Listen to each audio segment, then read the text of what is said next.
This is just a quick little video about something I thought was kind of cool about how you have so little control over what happens to your song once it leaves. Once you send it to somebody to listen to or release it to the public. And it's kind of a cool thing because we write songs and we think we have in our mind what that song is to us. And what we might fail to understand is that we don't get to control what that song is to other people. So I just finished the song.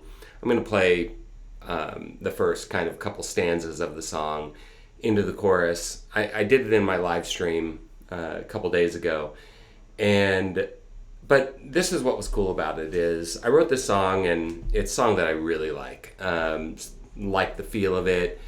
It was inspired a little bit by Bill Callahan. You can hear my pup down here. Hey. By Bill Callahan, who's kind of this minimalist songwriter that I discovered really just this last year and become super obsessed with what he does. Check out Eid Ma Clack Shaw if you haven't done that. I'll link to it in the description. Great tune. But in any case, so I wrote the song, started back in August actually, and I knew right away, I was like, oh, I love where this is going. And you kind of have that dilemma where when you get a good couple stanzas, you need a chorus that matches that, meaning it's got to be as good lyrically, musically, it's got to do something. And so I struggled with it a lot, in part because I don't always have the time that I'd like to have to commit just to songwriting. But I had a very inspired October and said, I need to commit to finishing this song. And so finally finished it, did a very basic recording of it. And the first person I sent it to is this guy, Robert. He'll probably see this video. And he's a friend of mine I met on a Discord server I take part in. And so I sent him the song. I said, hey, let me know what you think. Because he's kind of likes my lyrics, which I'm super grateful for. And so I said, tell me what you think of this. And he wrote this description back to me. He goes, man, I love it. And then he said, what I picture is this. And he went through a very descriptive idea of what the song conjured in his mind. And I mean, all the way to the point of it could be a music video, what he described to me. And it's really cool. So I went and I read it to Deb, and I said, check out what this guy Robert wrote about that song. And it's called Forgive the Night. And she said, man, that's really cool because that's not at all what I hear when I hear the song. Like I didn't have that kind of a vision about the song. And I was like, no, neither did I. And it really got us thinking about this whole idea that you take a song and you release it and it goes to the listener and you no longer have control. The song, in effect, no longer belongs to you. They get to take it in. And that's not bothersome to me. I mean, there might be songs where you're very specific about a meaning, but a lot of songs people have to internalize them for themselves, and that's the greatest thing you could do is put a song out there and watch people take that song and kind of derive their own meaning from it and connect with the song in a way that the song kind of becomes part of their psyche. So I just thought it was kind of cool. I wonder what your thoughts are on that if you're a songwriter. And tell me when I play this little section of the song, what do you hear in the song? What does it conjure in you? So I'll just go through a couple stanzas and a chorus, and then I'll kind of end it there. So let's check it out.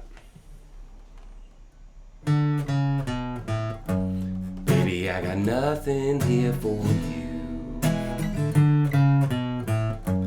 Broken dreams and shards of love, it's true. I cast my lot with the loneliness. They say he don't play well with strangers. That's the part that I play best. Should I take some time and break this down? Sell all that I own and just skip town. Avoid all questions and the introspect.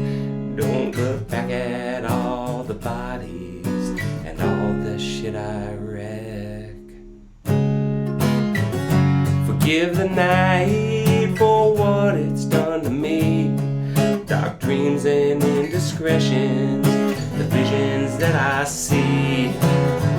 I'm not a victim, but a willing devotee, descending once again, embracing what I am, consumed and consummated and condemned.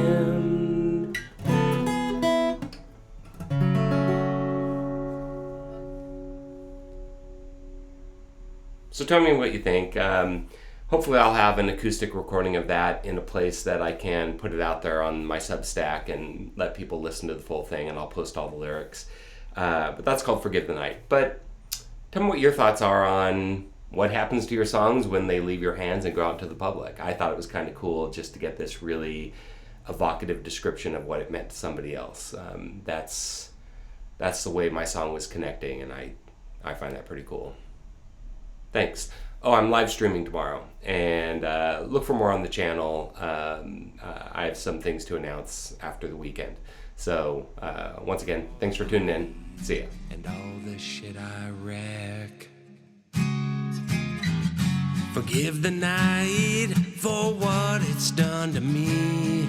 Dark dreams and indiscretions, the visions that I see.